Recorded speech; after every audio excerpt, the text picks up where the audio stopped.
I'm Jadea Murray, and here on a positive note, we highlight the most heartwarming stories from all around our tri-state that move and inspire us. We start with a special moment in the Bronx for an older woman who had no clue what her doctor had in store for her.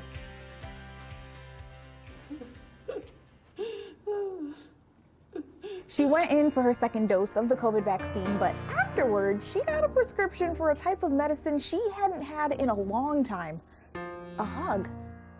Turns out her granddaughter set the whole thing up, including the envelope that contained the prescription. I'm sure Grandma's ready to re-up on it already. She hadn't been hugged in over a year. Someone please pass the tissues, because we've got another one. It was a pretty emotional day for a Nassau nursing home when one of its residents saw her daughter for the first time in a year. It was a grand entrance with balloons and applause. 75-year-old Geraldine Biggs is finally able to visit with her daughter inside and in person here at the Nassau Rehabilitation and Nursing Center where she lives. I'm excited. I want to see her. Daughter Penelope Riddick hasn't seen her mom face to face without glass or plastic between them since the summertime because of the COVID-19 pandemic. It was an emotional reunion for them both. On the inside now, not outside the glass. Oh, you see the difference? There you go. She's laughing now. This facility was allowed to reopen to visitors recently after meeting strict state criteria, including no COVID positive cases for 14 consecutive days. Families are so excited to be able to come in to see their loved ones, not through a glass, not through a window, or not through FaceTime. To be able to come in and reconnect on that personal level really makes it so amazing. Visitors do have to schedule an appointment, and they're limited in time. Strict COVID safety protocols are still being followed. That includes a rapid test here on site, a temperature check, and a questionnaire. Penelope says it's all worth it, though, and her mom seems to agree. Are you happy to see your daughter? Yeah, boy. Until then, if this is what we got to do, this is what we got to do. And while it may not seem like enough, Penelope says it's enough for now. Maybe you caught the Grammys last weekend. Despite having a much smaller audience this year, it was still the glammed up, rocked out, star-studded event we all know it to be. But did you know that after the show, each performer and presenter got a special thank you gift bag for participating? And this year's swag bag was extra special because someone from our tri-state contributed to it. His logo flashing a bright neon orange, Muggsy McFly today is telling me about one of the most recent highlights of his career, being asked to be part of the official gift bag for the Grammys. Grammys is such like a very high thing, like in pop cultures. I never even thought twice to be a part of it in any way. He was chosen as one of multiple businesses owned by people of color. This year's gift bag highlighting diversity. Muggsy telling me the opportunity came at the perfect time. 2020 was kind of difficult, so I was thinking 2021 I want to go full throttle. The gift bags will have a gift card to Muggsy's business signed by McFly and will go to stars like Post Malone, Dua Lipa, and one Bronx native, Cardi B. I've always wanted to connect with her in some shape or form, and I feel like I designed for people like her. The designer, born and raised in the Bronx, has been building his brand for the past 8 years. Now, he's excited by the idea of even one of the artists wearing something he's created. I always feel like the Bronx is kind of forgotten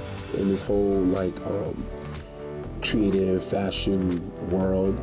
And people forget that Ralph Lauren is from the Bronx, and that's my favorite designer. I look up to him. I'm willing to bet someone is saying the exact same thing about you, Muggsy. Now, as I was scrolling through Instagram, I saw a new stuff post that warmed my heart. I've got to share it with you. I was born by the river, yeah, and a little tent, whoa, whoa, just like a river I've been running. That's Milton Sams, and he's singing my song. They call him the singing chef because he's serving up seafood and soul. A long time coming, but I know yes, no. And just like that, my day was made. Sam Cooke's soul is smiling somewhere right now. That happiness spreads to New Jersey, where an officer received a second chance at life after a Long Island mother stepped in. Officer Sonny Silver and Giddy Allman will forever be linked. Silver, a 42-year veteran of the Jersey City Police Force, was on patrol the day that she called the precinct looking for him. The two were complete strangers. I thought they were pulling my leg, and the lieutenant says, "I think I found you a kidney. Call this lady." We spoke for a few minutes, and then I said to him, I'll never forget it, I said, well, let's start with the basics. What blood type are you? And he said, I'm B. And I think I started screaming at that point. That's because she is B positive, which is common in only 8% of the population. That was back in January. On March 3rd, the kidney transplant was performed at Montefiore Hospital. Doctors say blood type matched, and the two were a near perfect genetic match. She was out of here a day or two after the surgery. She had no complications whatsoever. If only we could promote more of this, it'd probably be a much better world overall. So how did this all come about? Well, last year when Silver's sister was medically denied to donate, she called us. I always like to be the one they lean on. I don't like to be the one that I have to lean on anybody.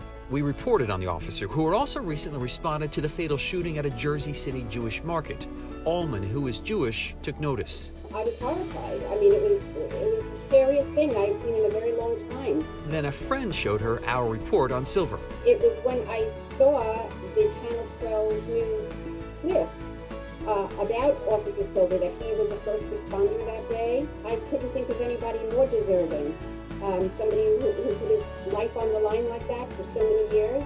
They were truly a perfect match. She gave me a good kidney, boy, because it's given me the energy. I'm back to work. I'm working the radio car in the streets, out there doing what I wanted to do and Giddy helped me to do. Giddy now has a pillow that says, "My superpower is being in two places at once." Our family now has their father, their grandfather, their sibling. It's a wonderful thing to be able to do this for another human being. Allman says her takeaway from all of this is to never turn down the opportunity to do something kind for another person. And as Women's History Month marches on, we're putting another woman in our spotlight. One of Newstal's reporters got to hang out with a new lieutenant in the Bronx whose unique past just might make her the perfect person for her job. So when you walk in, first of all, they're hearing heels. They're like, what's going on here? This is different. For the 46th Precinct Detective Squad, this is a first. You know, respect is earned. So once you come in, you have the knowledge that you need, and you also show them the same respect, then it's go time. It's now we gotta work. Lieutenant Rennae Francis is the first woman to ever command the detective squad here at the 46, handpicked for the position last spring by now NYPD Chief of Department, Rocky Harrison. Well, I knew that I was different, but I've always been different. And I think my differences played a role in where I am. It's been a journey for Lieutenant Francis, immigrating to New York City from the small island of Dominica at 17 to study forensic science at John Jay College of Criminal Justice. She joined the NYPD Cadet Corps to help her pay for school and rent, and it was all up from there. From being the 17 and navigating the Bronx and Brooklyn as a young student to now, navigating the job as a young cop, policing the streets of Brooklyn, to now you run one of the biggest and most violent squads in the Bronx. It's humbling, and I always thank God. She came into this position here in May 2020, when many NYPD officers were out sick with COVID. The Bronx was feeling the brunt of the pandemic, and there was an uptick in violence. It was hard for me to see the violence being done against Black and brown people, because I felt that could be me, that could be my brother, my sister. Her faith in community policing and treating the people she serves like family runs deep into what she believes the job is about and how she leads this squad now. You have to see the people that you're policing as a member of your family. And I would hope you don't treat a member of your family poorly. And if you can't put yourself in someone else's shoes, and if you can't see why people get angry or why people are hurting and so they take that out on you, you need to exit yourself from this position and maybe do something else. Maybe it's not your calling. So if you see things that you don't like in the street that you think should be stopped, of course you can do it through legislation and policy and becoming a lawyer and going that route. But you can also take the route that I'm taking, where you join the job and you become the change that you want to see. Her message to the youth? Martin Luther King had a dream, and my dream is to one day wake up and look around and not be surprised when I see females in high positions. I want it to be normalized. A Connecticut couple realizing all they really need is each other is selling their home and belongings to hit the road together. We've got their crazy and totally inspiring story right here.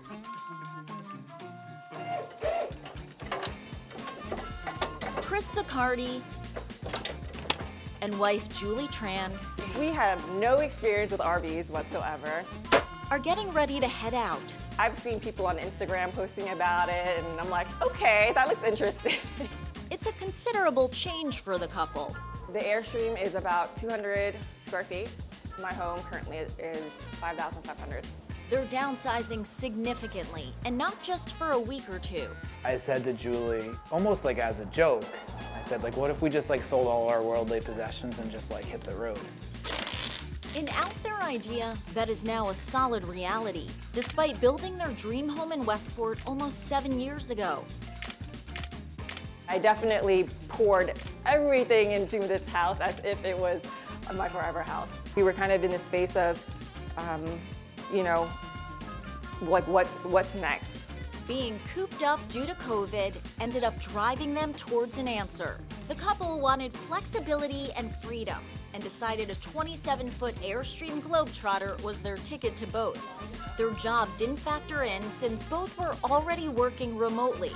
So 20 Crawford Road went on the market and quickly sold. I mean, I think people think we're half crazy. We've been just like selling all of our things. It's challenging, it's emotional, it's chaotic, it's stressful to let go, but it's also liberating.